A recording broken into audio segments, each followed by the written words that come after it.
Assalamualaikum warahmatullahi wabarakatuh. Waalaikumsalam warahmatullahi wabarakatuh. Bismillahirrahmanirrahim. Alhamdulillahi rabbil alamin. Wal aqibatu lil muttaqin. Wala udwana illa 'alal zalimin. والصلاة والسلام على أشرف الأنبياء والمرسلين إمام المتقين سيد الغر المحجلين وعلى آله وأصحابه المجاهدين الطاهرين أما بعد. Saudara-saudara kaum muslimin rahimakumullah. Nabi Musa alaihi salam adalah salah seorang nabi yang termasuk di dalam kelompok ulul azmi, 5 di antara yang terbesar. Beliau mendapat gelar kalimullah, artinya rasul yang pernah diajak dialog langsung oleh Allah Subhanahu wa ta'ala. Seperti yang kita maklum bahwa di zaman Nabi Yusuf alaihi salam, beliau membawa serta seluruh keluarganya untuk tinggal di Mesir. Maka berkembang biaklah keturunan Bani Israel di tanah Mesir. Sampai di zaman pemerintahan Ramses II yang merasa khawatir dengan semakin banyaknya keturunan Bani Israel di Mesir akan menghancurkan kekuasaan daripada kerajaannya. Ramses II inilah yang kita kenal sebagai Fir'aun di zaman Nabi Musa alaihi salam. Maka terjadilah kemudian kebijaksanaan yang tidak bijaksana. Orang-orang tua dari Bani Israel dikerjakan secara paksa, membangun bangunan-bangunan mercusuar. Kemudian bayi-bayi dari Bani Israel dibunuh. Orang tuanya disuruh kerja paksa, bayi laki-lakinya dibunuh. Dengan target agar Bani Israel hapus dari permukaan bumi ini. Tetapi kehendak Allah pasti juga akan terjadi. Maka lahirlah Nabi Musa alaihi salam, yang kelahirannya disembunyikan oleh orang tuanya dari pengetahuan umum. Namun bagaimanapun disembunyikan, kekhawatiran itu datang juga di hati ibu Nabi Musa alaihi salam. Allah kemudian memberikan ilham kepada ibu daripada Nabi Musa, masukkan anakmu ke dalam satu peti, hanyutkan di sungai Nil. Itu dilakukan oleh ibu Nabi Musa alaihi salam. Dimasukkannya bayi Musa ini ke dalam peti, ditutup rapat, dihanyutkan di sungai Nil. Kemudian ibu tadi memerintahkan saudara perempuannya untuk mengikuti kemana peti ini hanyut di bawah arus sungai Nil. Adapun peti ini kemudian hanyut dibawa oleh arus sungai Nil, memasuki istana Fir'aun. Maka permaisuri atau istri daripada Fir'aun melihat peti hanyut itu, diperintahkan tentaranya untuk mengambil peti tadi. Manakala peti terbuka, berisi seorang bayi laki-laki yang sangat mungil, sangat gembiralah istri daripada Fir'aun. Diusulkannya kepada suaminya agar bayi laki-laki tadi diambil saja, dijadikan sebagai anak angkat, dipelihara dan dibesarkan dalam istana. Fir'aun menerima usul daripada istrinya. Maka sejak saat itu dijaga, dipelihara dan dibesarkanlah Nabi Musa alaihi salam di lingkungan istana Fir'aun laknatullah alaihi. Begitulah ia memasuki masa remajanya, tumbuh sebagai anak angkat daripada Fir'aun dengan segala fasilitas yang serba cukup di dalam istana Fir'aun. Sampai pada masanya di mana ia kemudian menyadari bahwa ia sebenarnya bukan dari keturunan orang-orang Mesir, tapi berasal dari keturunan Bani Israel. Sehingga satu hari ketika ia keluar dari istana, ia bertemu dengan orang yang sedang bertengkar Satu dari keturunan Bani Israel, satu lagi dari orang Mesir. Musa membantu orang Israel ini melerai perkelahian, tapi kemudian Nabi Musa memukul orang Mesir tadi, dan memang hebat, sekali pukul mati. Saudara-saudara, tidak sengaja Nabi Musa itu hanya memukul, memberikan peringatan, tapi mati. Ini disembunyikan oleh Nabi Musa, tapi bagaimanapun disembunyikannya, akhirnya toh tahu. Apalagi Fir'aun sejak awal memang sudah mendapat firasat. Jangan-jangan inilah yang banyak diramalkan oleh dukun-dukunku, ahli nujum di istanaku, bahwa akan lahir seorang anak laki-laki dari keturunan Bani Israel yang akan menghancurkan kekuasaanku, memusnahkan kerajaanku. Jangan-jangan ini orangnya. Sejak hari pertama menemukan bayi Musa, Fir'aun sudah punya firasat ke arah itu. Tapi karena kalah oleh desakan istrinya, maka diterimalah Musa untuk dibesarkan di dalam lingkungan istana. Sehingga akhirnya oleh karena perasaan bersalah ini, Nabi Musa melarikan diri. Melarikan diri dari istana Fir'aun setelah nyata-nyata bahwa dia memang keturunan Bani Israel. Melarikan dirilah Nabi Musa alaihi salam keluar dari Mesir menuju negeri Madian. Di dalam pengembaraannya, saudara-saudara, di satu lembah, Nabi Musa ketika itu belum menjadi nabi. Pemuda Musa ketika itu sedang beristirahat. Dari kejauhan dilihatnya orang sedang berdesak-desakan. Rupanya adalah pengembala-pengembala kambing yang akan mengambil air dari dalam sumur. Mereka berdesak-desakan, berebut karena sumur cuma satu, yang ngambil air kelewat banyak. Di antara desakan-desakan orang itu, Nabi Musa melihat dua orang wanita kakak beradik minggir saja, tidak ikut berdesak-desakan. Nabi Musa menghampiri dua wanita tadi. Kamu sedang apa di sini? Kami sebenarnya ingin mengambil air. Kenapa tidak ikut berdesak-desakan? Itulah soalnya. Mereka laki-laki semua, gagah perkasa pula. Kalau kami ikut berdesak-desakan, bagaimana jadinya kami? Biarlah kami mengalah, menunggu sampai mereka selesai semuanya, baru kami akan mengambil air. Mengertilah Nabi Musa bahwa wanita kakak beradik ini demikian halus akhlaknya, gak mau berdesak-desakan sama orang laki. Budi pekertinya sedemikian luhur. Tungguin aja dah, ntar juga beres. Kalau semua udah kan pada minggir, kita nggak pakai berdesak-desakan. Saudara hadirin, menyadari kodrat kewanitaannya, sehingga berdesak-desakan itu saja sudah dianggap bisa mengurangi citranya sebagai wanita. Biar dia ngalah aja, tungguin ntar juga rapi. Bukan malah ikut ngerangsek. Enak nih berdesakan sama orang laki nih, lumayan nih.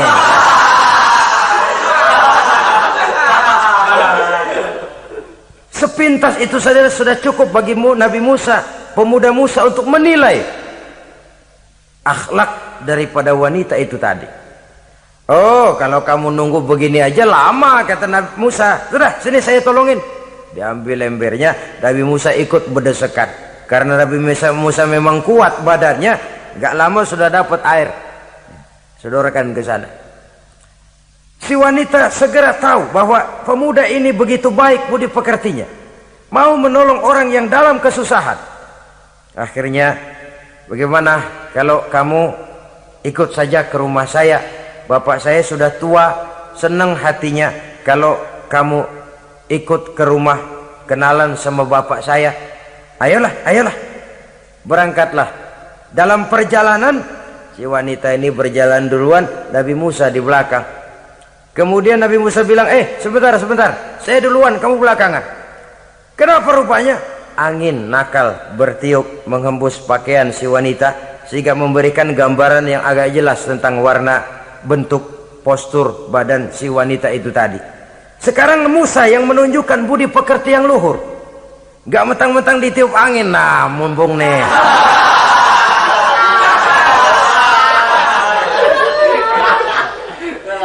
Rezeki nih, kapan lagi nyari yang begini ya?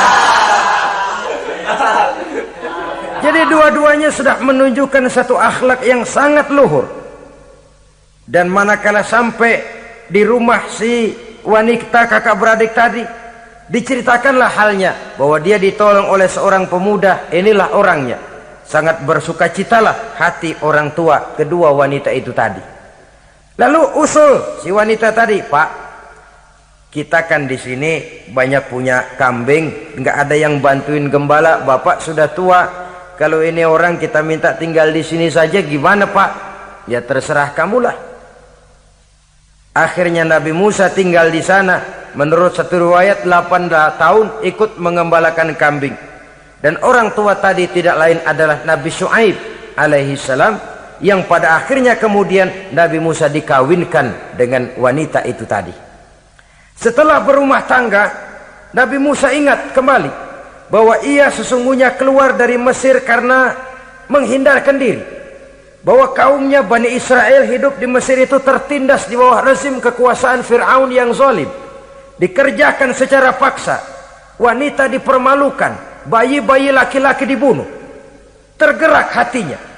Iya, dia sudah enak, punya mertua bijaksana, punya istri cantik, hidup tenang sebagai pengembala kambing. Tapi nurani kebangsaannya berontak. Saya tidak boleh bersenang-senang sementara bangsa saya ditindas. Saya tidak boleh menari di atas bangkai saudara saya.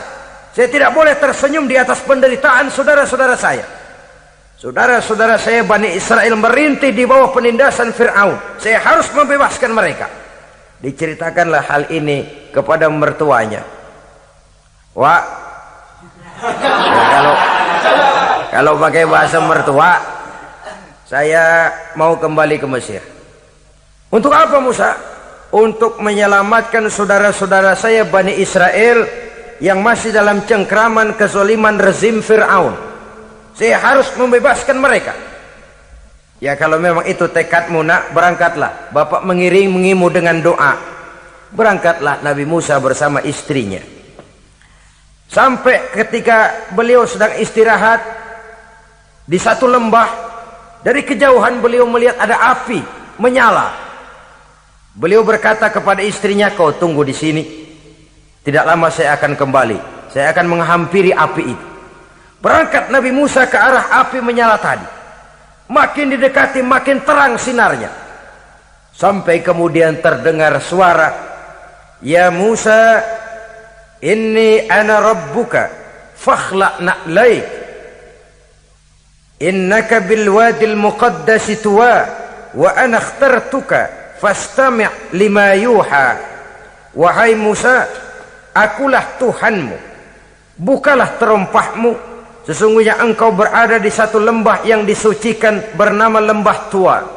Aku telah memilihmu Musa, dan sekarang dengarlah apa yang diwahyukan kepadamu.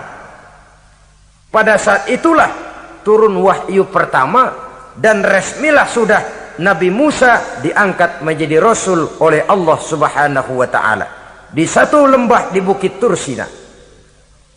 Apa wahyu yang pertama turun? Bunyinya, innani anallah la ilaha illa ana fa'budni. Sesungguhnya aku inilah adalah benar-benar Tuhanmu, tidak ada Allah selain daripada aku, maka hendaklah engkau hanya beribadah menyembah kepadaku. Ini umum saudara. Semua Rasul yang diutus Allah, inilah ajaran prinsipnya. Anallah la ilaha illa ana, akulah Allah Tuhanmu, tidak ada Tuhan lain selain Allah. Semua Rasul membawa ajaran ini. Oleh sebab itu, bukan hanya sekadar percaya kepada Tuhan saja yang penting. Sudahlah, pokoknya kan percaya kepada Tuhan. Iya, Tuhan yang mana?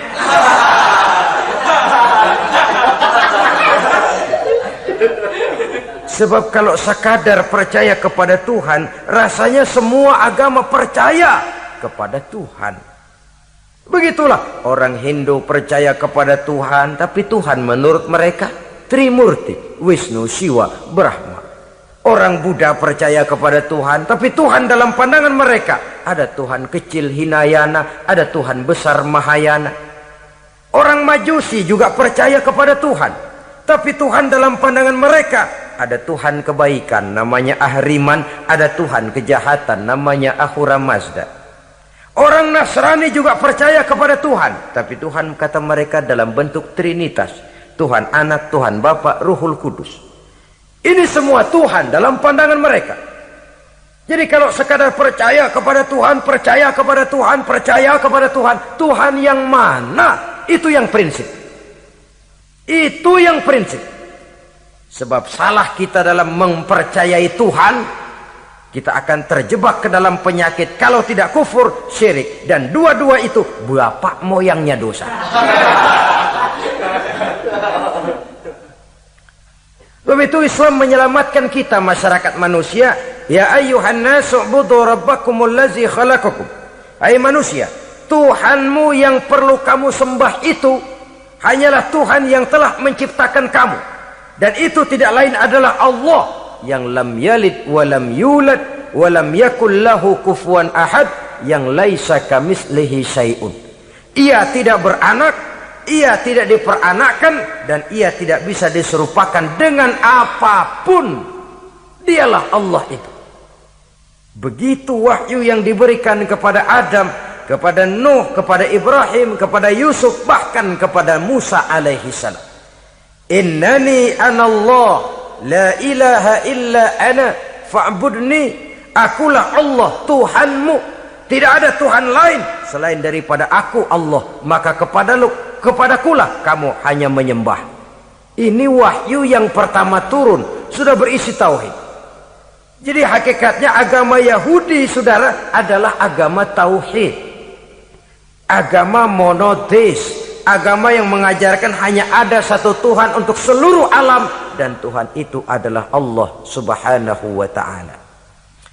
Sebab itu syahadat orang Yahudi bunyinya begini: Shema Yisrael Yahweh Elohenu Yahweh Echad. Ini syahadatnya orang Yahudi. Itu perbedaan bahasa Suryani Ibrani dengan bahasa Arab. Kita Isma itu bahasa Arab, dia Shema. Isma, Shema. Shema Yisrael Yahweh Elohenu Yahweh Echad. Ahad Echad.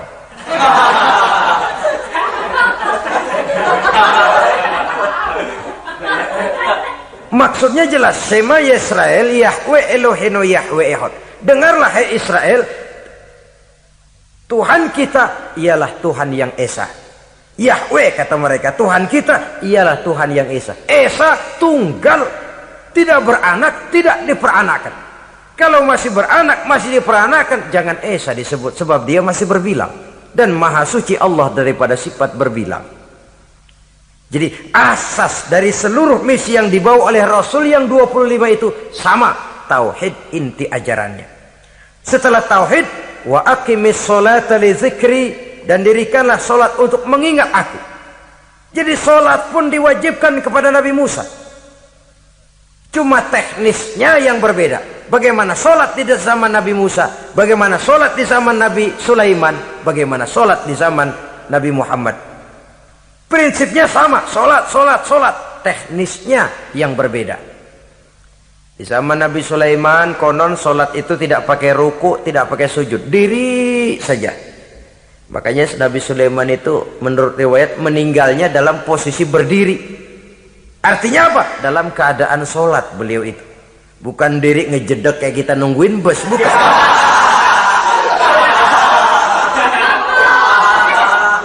Berdiri dalam kondisi solat. Tapi yang jelas solat itu setiap Nabi, hanya teknisnya saja yang berbeda. Jadi ini sudah akidah dan syariat. Akulah Allah Tuhanmu, tidak ada Tuhan lain selain aku. Ini kan akidah. Yang kedua, wa aqimis sholata li dzikri, syariat. Dirikan solat untuk mengingat aku. Inna sa'ata atiyatun, sesungguhnya kiamat itu pasti akan datang. Ini juga sudah urusan beriman, percaya kepada yang gaib. Saudara-saudara kaum muslimin rahimakumullah. Setelah mendapat wahyu ini, turunlah perintah Allah kepada Nabi Musa. Apa kata Allah? Izhab ila fir'auna innahu tagha. Sekarang Musa, berangkatlah kamu menuju Fir'aun. Ia telah melampaui batas. Berangkatlah kamu ke sana Musa, hadapi Fir'aun, sampaikan dakwah ini, ia telah melampaui batas. Innahu tagha, ia telah berlebih-lebihan. Nah, saudara-saudara, jadi dua fungsi sudah. Kalau pada mulanya Nabi Musa berniat kembali ke Mesir hanya untuk membebaskan kaumnya Bani Israel, sekarang malah bertambah. Tidak hanya sekadar itu, malah lebih utama adalah menyampaikan risalah, menyampaikan misi kerasulannya, menyadarkan Fir'aun, menegakkan tauhid, mengembangkan syariat. Bertambahlah tugas Nabi Musa sebagai pejuang bangsa, juga sebagai mujahid, pejuang agama. Pada mulanya sebagai pejuang bangsa tuh, artinya Nabi Musa ini kembali kepada Fir'aun di Mesir, tujuannya tadi kan cuma untuk membebaskan Bani Israel, kaumnya. Ini pejuang bangsa. Tapi di tengah jalan ia mendapat wahyu.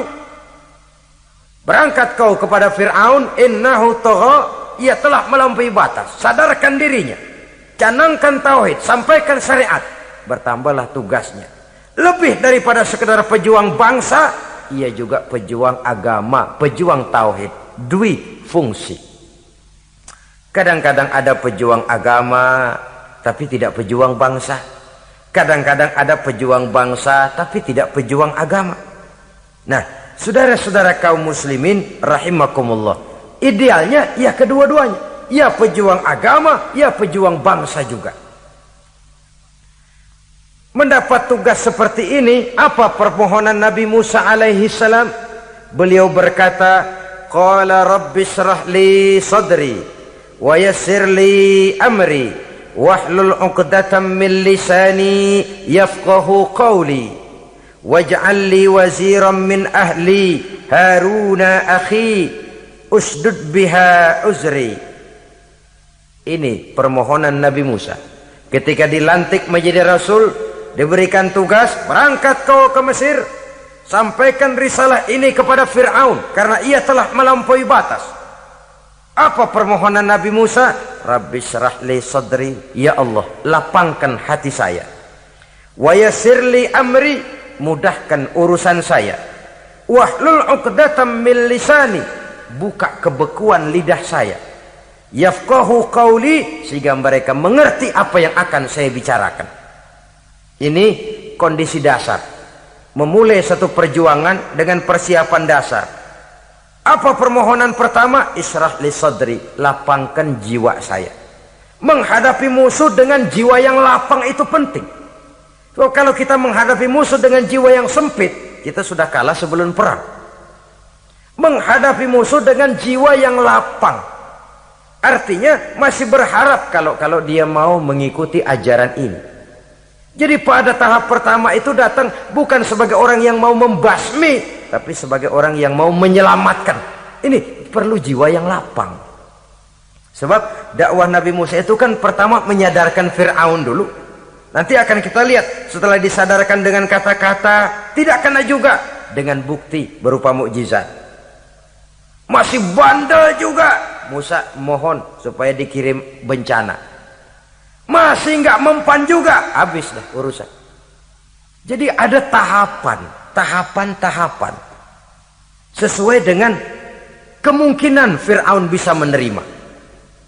Sama juga bayi itu kan kalau baru lahir ke dunia, brol, kasih susu emaknya dulu. Gedean dikit, bubur. Gedean lagi, nasi ulek dah. Udah gede betul, nasi. Udah gede banget, jengkol jijelin.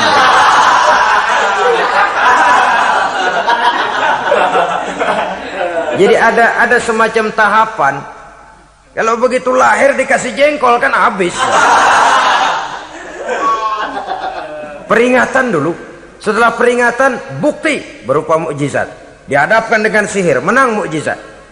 Masih tidak mempan juga, teguran, dikirimkan azab, dikirimkan bencana.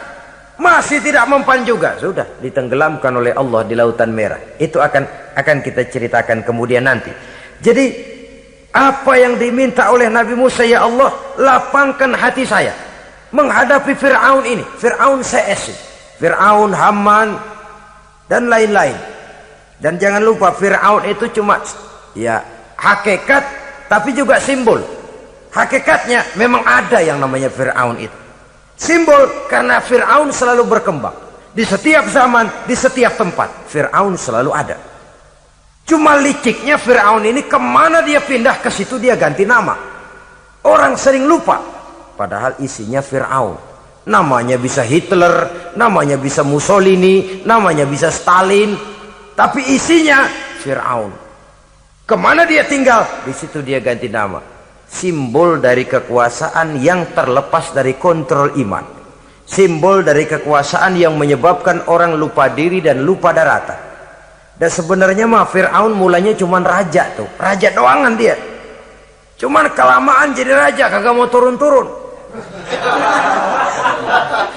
Akhirnya dia menganggap tidak ada yang lebih tinggi daripadanya. Apalagi ketika Nabi Musa datang mengajarkan ada Tuhan lain, yaitu ada Tuhan yang sebenarnya, yaitu Allah. Lah Fir'aun sampai kepada puncak kekurang ajarannya, memproklamirkan diri sebagai Tuhan. Ana rabbukumul a'la. Bukan karena kebodohannya sebenarnya, tapi karena gengsi kekuasaannya. Nah ini, gengsi kekuasaan ini sering menyebabkan orang overacting. Fir'aun bukan bodoh, bukan. Fir'aun bukan tidak tahu kalau Musa itu benar, tahu. Fir'aun bukan tidak ngerti kalau itu mukjizat, sihir kalah, tahu. Tapi gengsi kekuasaan. Gua kan raja, masa di depan rakyat tunduk sama Musa? Gengsi dong.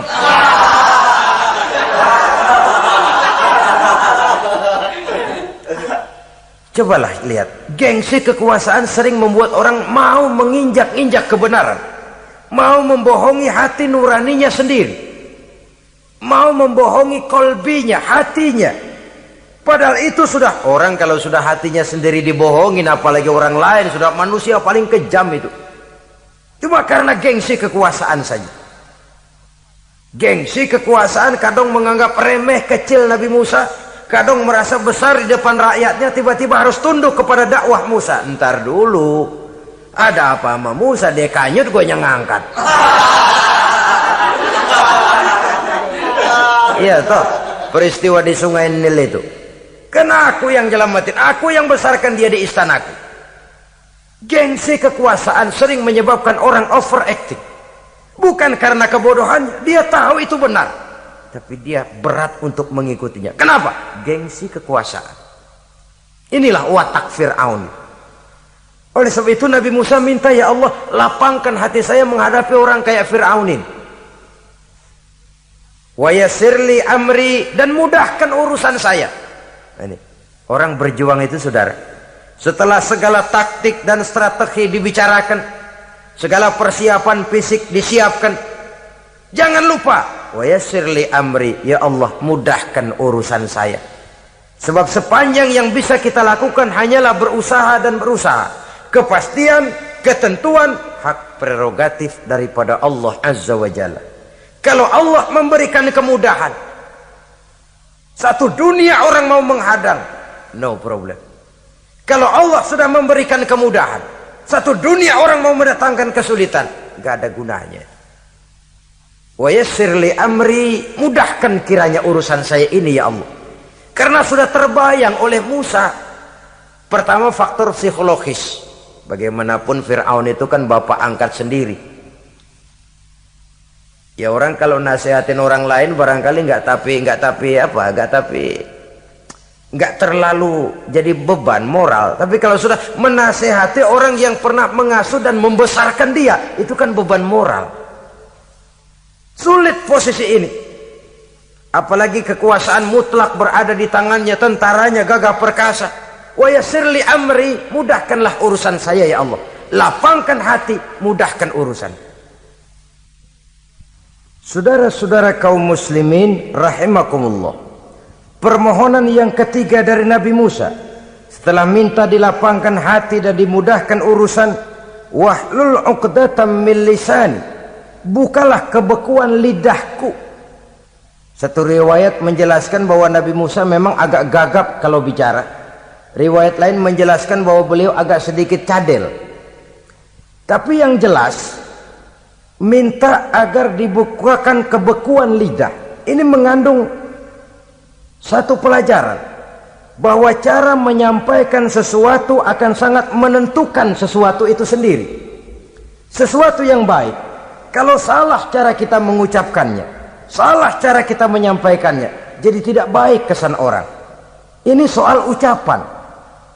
Soal hati itu Allah saja yang tahu. Tapi kan orang sebelum tahu hati ini, omongan yang didengar, tingkah laku yang dilihat. Maka ini yang diminta oleh Nabi Musa alaihissalam. Misi risalah ini berat. Menyampaikan pesan ilahi ini tidak ringan. Kalau salah saja ngomong, akan timbul kesalah pengertian. Oleh sebab itu, wahlul 'uqdatam min lisani, bukalah kebekuan lidah saya ini supaya lancar bicara untuk menyampaikan yang hak, menghancurkan yang batil. Cara kita menyuguhkan sesuatu sangat menentukan sesuatu itu sendiri.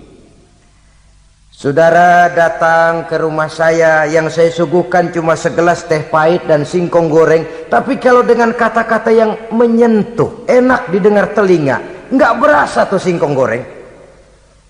Sebaliknya yang disuguhkan makanan mahal, mewah, lezat, caranya kasar, omongannya nggak enak didengar. Maka anda sikat abis ini, gue tahu lu lapar abis ini.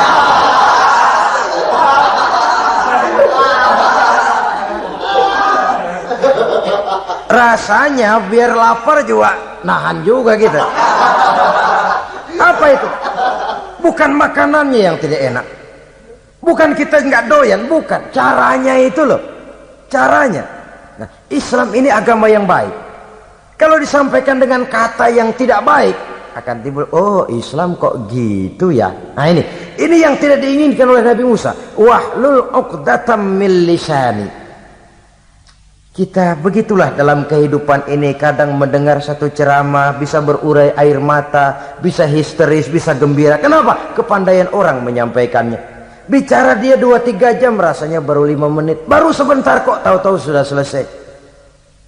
Ada yang udah setengah jam, baru seperempat jam ngomong, udah rasanya udah kayak 3 jam.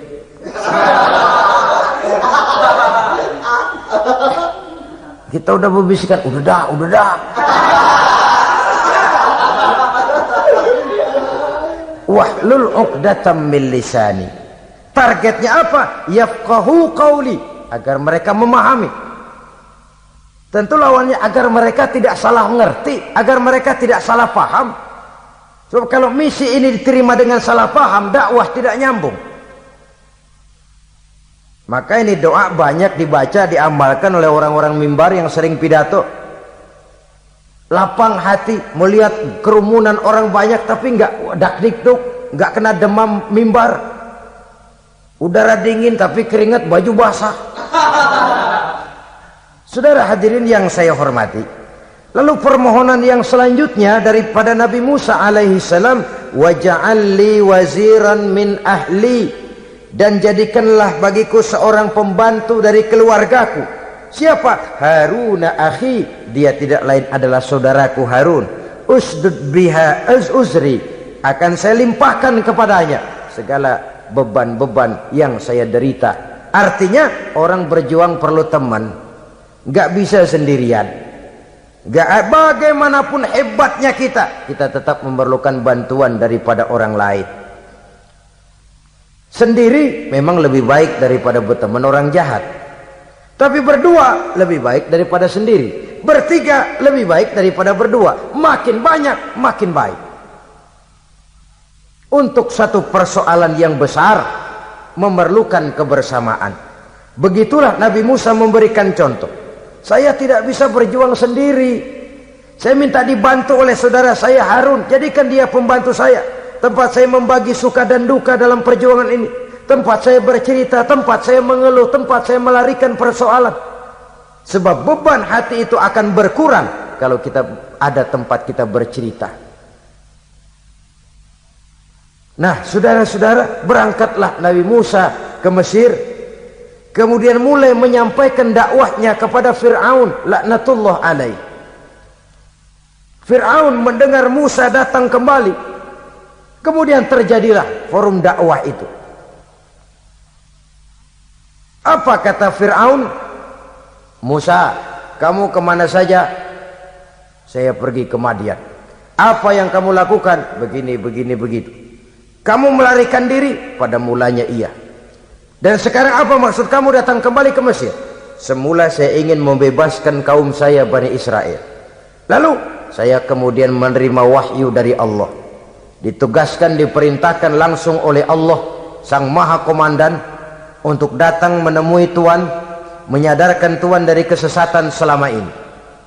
Siapa Allah itu Musa? Allah adalah Tuhan saya dan Tuhan juga dan Tuhan seluruh alam ini. Baru nih Musa, saya baru dengar nih ada yang begini nih. Tuhanlah pakai nggak kelihatan, Tuhanlah cuma satu, yang Tuhannya banyak aja masih kelaparan.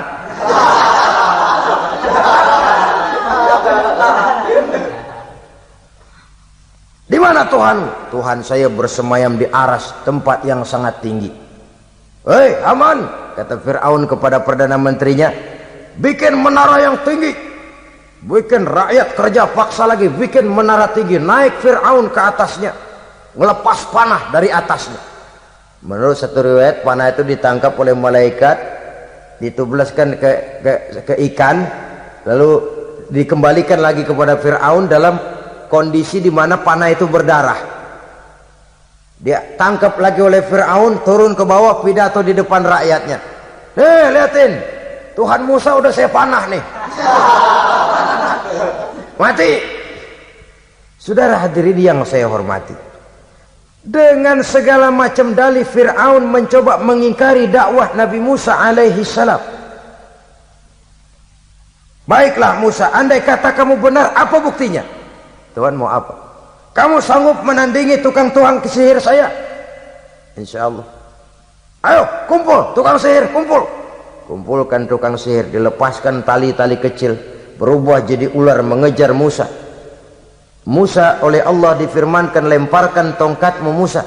Musa melemparkan tongkatnya. Tongkat Musa kemudian berubah menjadi ular besar yang menerkam ular-ular kecil tadi. Habis itu ular kecil ciptaan tukang sihir Fir'aun. Begitu hebat mukjizat yang diberikan Nabi Musa, dan Fir'aun tahu itu mukjizat, tapi dia ingkar juga, tidak mau beriman. Sudah nyata bukti, sudah jelas saksi, dia tetap ingkar. Akhirnya Nabi Musa berdoa memohon kepada Allah, Rabbana innaka ataita fir'auna wa mala'ahu zinatan wa amwalan fil hayatid dunya. Wahai Allah, sungguh engkau telah memberikan kepada Fir'aun dan para pembesarnya zinatan, segala macam perhiasan, wa amwalan, dan segala macam harta benda, fil hayatid dunya, di dalam kehidupan dunia ini. Rabbana liyudillu an sabilik, semuanya hanya menyebabkan mereka jadi sesat dari jalanmu. Rabbana tmis ala amwalihim, ya Allah binasakanlah mereka di dalam hartanya. Wasdud ala qulubihim, tutuplah pintu hatinya. Fala yu'minu hatta yarawul azab al-alim, mereka tidak akan beriman sampai mereka melihat azab yang sangat pedih. Sudah dibuktikan dakwah baik-baik tidak mempan, bukti berupa mukjizat tidak kena, sampai dikirimkan teguran berupa berbagai macam bencana masih tidak juga beriman. Akhirnya Nabi Musa memutuskan, kalau begitu menyelamatkan kaum dululah. Kaumnya Bani Israel dibebaskan dari perbudakan, dibawa oleh Musa keluar dari Fir'aun, dari Mesir, dikejar oleh Fir'aun. Dalam pengejaran ini sampailah Nabi Musa di tepian Laut Merah. Buntu, depan laut, belakang tentara Fir'aun. Maju kecebur, mundur kepergok musuh, nggak ada pilihan lain. Dalam kondisi seperti ini, Allah subhanahu wa ta'ala berfirman kepada Musa, lemparkan tongkatmu ke laut, hai Musa. Musa melemparkan tongkatnya ke laut, terjadilah mukjizat. Laut terbelah, jalan muncul ke permukaan laut. Lewat Musa di jalan itu, Fir'aun terus mengejar. Ketika Musa sampai di tepian sebelah sana, Fir'aun masih di tengah jalan. Laut menutup kembali, hilang itu jalanan. Fir'aun dan seluruh tentaranya tenggelam di Lautan Merah, mati. Pada saat kondisi seperti itulah Fir'aun dalam keadaan menghadapi sakaratul maut, napas cengap-cengap, hampir putus di leher, berkata dia, amantu bi Rabbi Musa wa Harun. Kalau begini mah saya juga percaya dah sama Tuhan, percaya dah sama Tuhannya Musa dan Tuhannya Harun. Kata malaikat maut, kemarin kemana mas?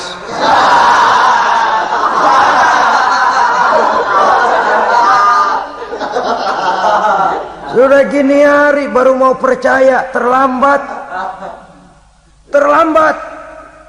Akhirnya Fir'aun mati, tapi badannya utuh.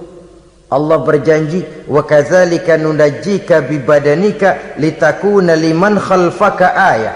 Kami selamatkan badanmu Fir'aun agar menjadi pelajaran bagi orang-orang sesudah kamu nanti.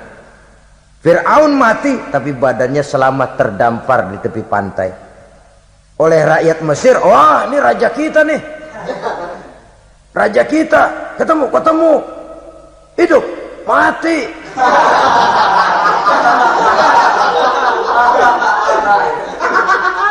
Kemudian sesuai dengan tradisi raja waktu itu, dimumilah badannya, diawetkan, sehingga sampai sekarang jenazah atau jasad daripada Fir'aun ini masih tersimpan dengan baik di museum negara di Mesir itu.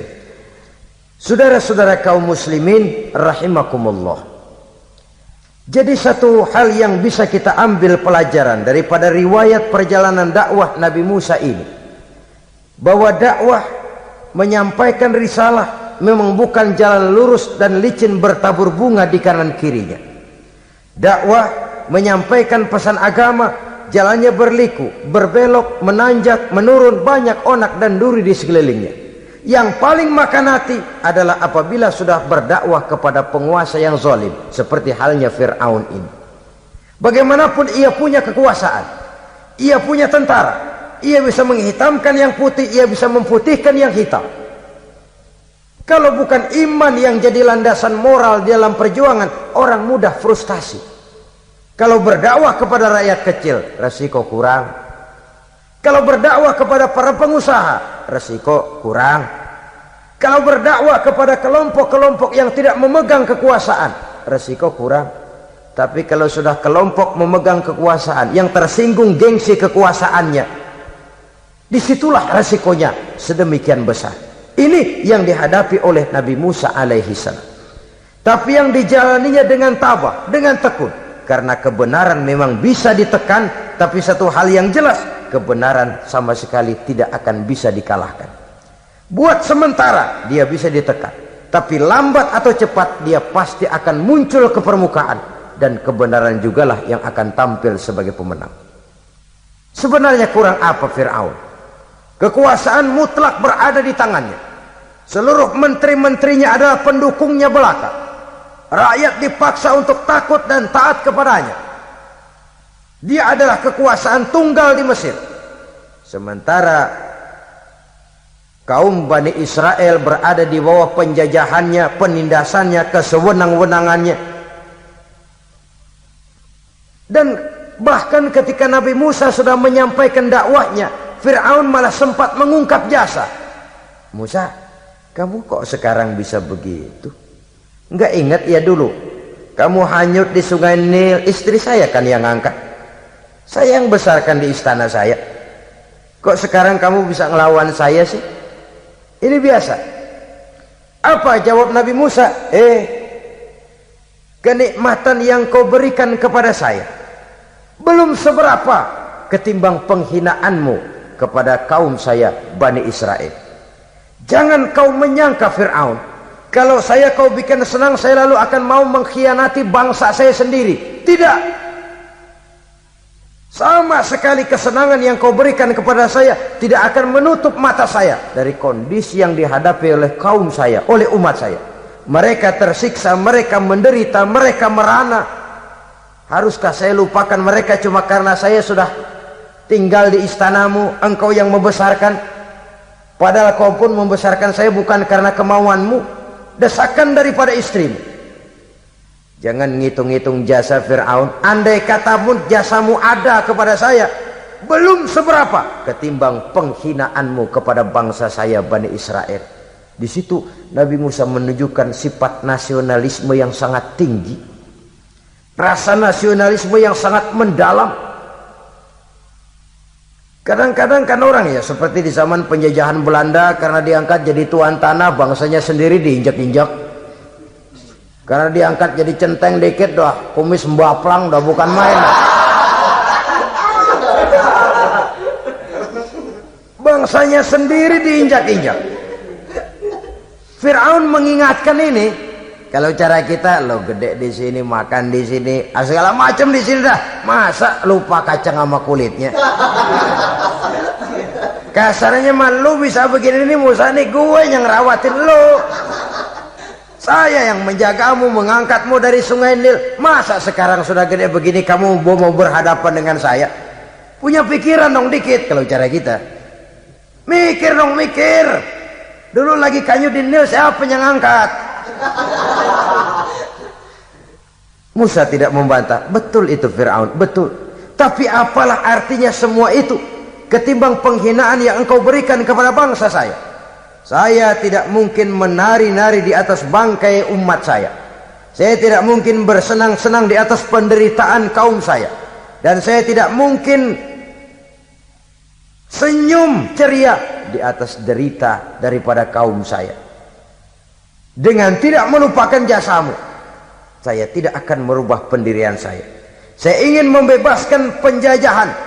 Saya ingin membebaskan kaum saya Bani Israel dari belenggu penindasan.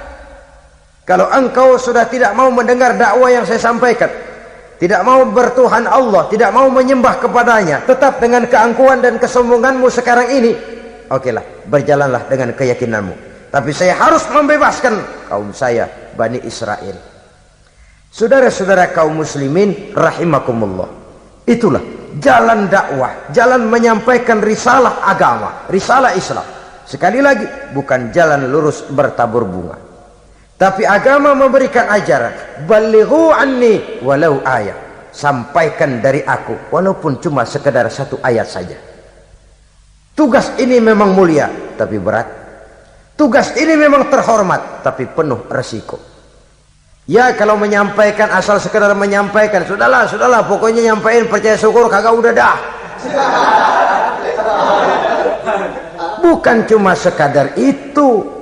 Ada semacam tanggung jawab moral. Maka kondisi dasar yang dilakukan oleh Nabi Musa, permohonan yang tadi itu, ya Allah lapangkan hati saya. Jalan ini penuh onak dan duri, berliku, menanjak, menurun, banyak halangan, tentangan, rintangan dan fitnahan. Kemudian mudahkan urusan saya. Menentang kekuasaan Fir'aun bukan perkara ringan. Bukan urusan main-main. Menentang raja yang sedang berkuasa, kekuasaannya mutlak, otoriter pula, diktator murni Fir'aun itu. Mudahkan urusan saya menghadapi jalan ini ya Allah. Karena tidak mungkin menurut otak, mana bisa kata kebiasaan, impossible kata rasio. Kalau Allah mau memudahkan, semua jalan akan terbuka dengan mudah. Tapi kalau Allah yang mempersulit, bagaimanapun matangnya perhitungan strategi, taktik, rencana, program, planning, kalau Allah mempersulit, jalan itu akan jadi buntu jadinya. Oleh sebab itu maka persiapan zahir harus diimbangi dengan persiapan batin. Untuk menegakkan sesuatu yang hak, menghancurkan sesuatu yang batil, sebagaimana yang dilakukan oleh Nabi Musa alaihi salam ini. Dan segala macam tantangan dihadapi oleh Nabi Musa. Kau menyampaikan risalah bahwa engkau Rasul? Ya. Kau punya bukti? Siap. Apa buktimu? Ini, tongkat dilempar jadi ular, tangannya dimasukkan ke saku baju, lalu dikeluarkan bersinar gemerlapan, lebih sinar dari lampu merkuri. Sampai Fir'aun silau dibuatnya bersudah Musa, sudah, masukkan tanganmu lagi, masukkan tanganmu lagi. Dia tahu, dia sadar itu bukan sihir, tapi lagi-lagi gengsi kekuasaannya. Sehingga pantas kalau Nabi pernah bersabda, afdalul jihad kalimatu haqqin inda imamin jair. Jihad yang paling besar adalah mengucapkan kebenaran di depan penguasa yang zalim. menyampaikan kebenaran di hadapan penguasa yang zalim. Tapi kan berat, saudara, sulit, apalagi kalau belum apa-apa udah ngeri. Udah jangan dah.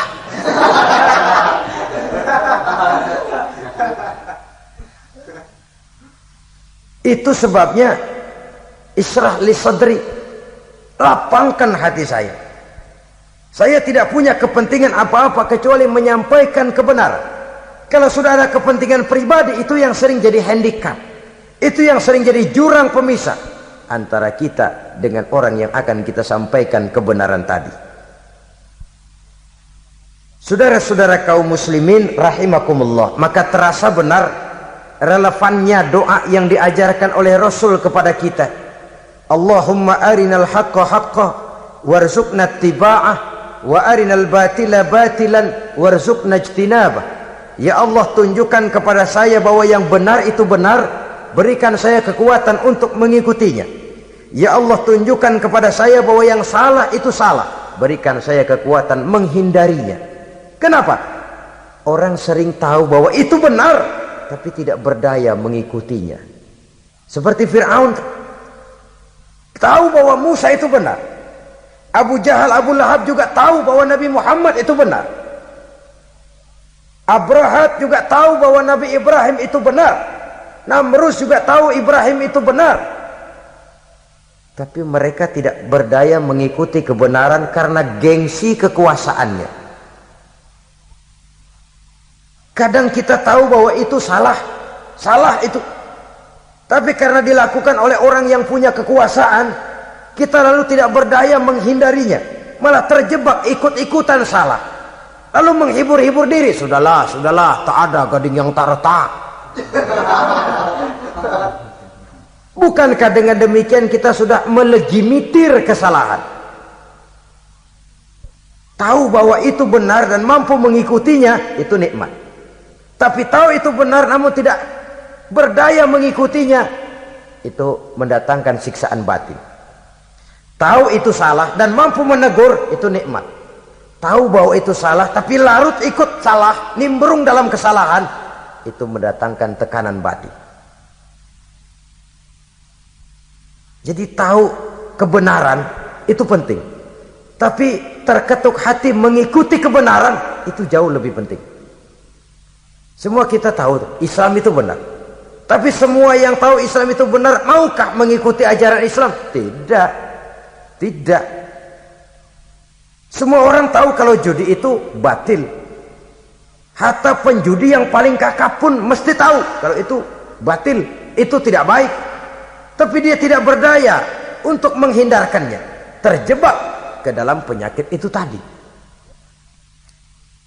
Oleh sebab itu, saudara-saudara kaum muslimin yang saya cintai, tidak ada satu ucapan yang lebih baik. Dalam istilah Quran itu Allah menjelaskan, wa man ahsanu qawlan mimman da'a ilallah wa amila salihan wa qala innani minal muslimin.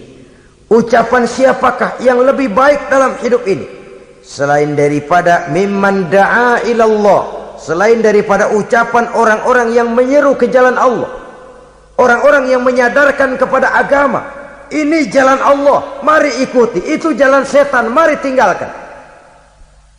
Wa amila salihan, tidak cukup sekedar berdakwah mengajak orang ke jalan Allah, dia juga beramal soleh. Dia bangun rumah sakit, dia bangun madrasah, dia bangun masjid, dia makmurkan majelis taklim, dia santuni yatim piatu. Wa qala innani minal muslimin, seraya berkata saya termasuk orang yang berserah diri kepada Allah. Da'a ilallah wa amila salihan wa qala innani minal muslimin. Menyerukan manusia ke jalan Allah, beramal soleh, dakwah bil hal kata orang sekarang. Kemudian mereka pada akhirnya berkata, kami adalah sekelompok orang-orang yang sudah berserah diri kepada Allah, segalanya diserahkan kepada Allah. Lahirlah kedamaian rohani, ketegaran pribadi, ketentraman batin di dalam dia melaksanakan tugasnya. Kalau tidak, maka nanti ya tuh orang kan gua ajak baik-baik nyuruh sembahyang, apa gua dimusuhin. dipikirin kurus dah. ampek gaya dah. Makan hati. Soal orang mau beriman atau tidak itu bukan urusan kita. Tugas kita hanya sekedar penyampai. Tugas Rasul hanya sekedar penyampai. Kalau dakwah sudah disampaikan, metode sudah disusun, pendekatan sudah baik, tapi orang tidak mau beriman, Allahumma inni qad ballaghtu, ya Allah sudah saya sampaikan, ya Allah sudah saya peringatkan, ya Allah sudah saya sampaikan, ya Allah sudah saya tegur. Kalau toh tetap begitu juga, sudah saya sampaikan ya Allah. Di sana kelapangan lalu tumbuh. Jadi dengan kata lain, kita hanya berusaha, hidayah adalah di tangan Allah. Oleh sebab itu, kita ini termasuk yang bersyukur telah mendapat limpahan hidayah ini. Kalau kita lihat Fir'aun CS termasuk Haman, Perdana Menterinya, dan seluruh bala tentaranya, kurang apa? Mereka lihat mukjizat. Mereka saksikan kebesaran Allah. Di dunia juga mereka sudah dikirim bencana, teguran kepada mereka, entah tidak juga beriman. Dan strategi Nabi Musa mula-mula dialog, diajak ngomong, diajak bicara, diajak mikir, tukar pikiran. Allah itu begini-begini, oh tidak bisa, iya begini-begitu. Masih tidak percaya juga, dibuktikan mukjizat, tongkat jadi ular, tangan bisa mengeluarkan sinar. Masih ingkar juga, keluar doanya nih, doa yang ada dalam surah Yunus ayat 88-89, Rabbanat mis'ala amwalihim, ya Allah cukup dah. Seruan sudah disampaikan, peringatan sudah diberikan, mukjizat sudah mereka lihat, tapi nggak juga mau beriman. Buresin aja harta bendanya dah, habisin aja, habisin dah. Dikasih perhiasan kehidupan dunia, innaka ataita fir'auna wa mala'ahu zinatan wa amwalan, dikasih harta, kesenangan dunia, bikin sesat, habisin aja dah. Wasdud ala qulubihim, hatinya empat dah. Udah dipatri, udah nggak mempan apa-apa, sudahlah ya Allah. Wala yu'minu hatta yaraul azabal alim, rasanya mereka memang nggak bakal mau beriman kalau belum melihat azab yang sangat pedih. Dan memang setelah timbul tenggelam, napas mau sekarat, baru beriman, terlambatlah sudah. Nah, saudara-saudara kaum muslimin rahimakumullah, bagaimana akhir daripada perjalanan Nabi Musa ini, insya Allah akan kita bicarakan pada pertemuan berikutnya. Terima kasih atas perhatian saudara. Mohon maaf atas segala kekurangan. Wassalamualaikum warahmatullahi wabarakatuh. Waalaikumsalam.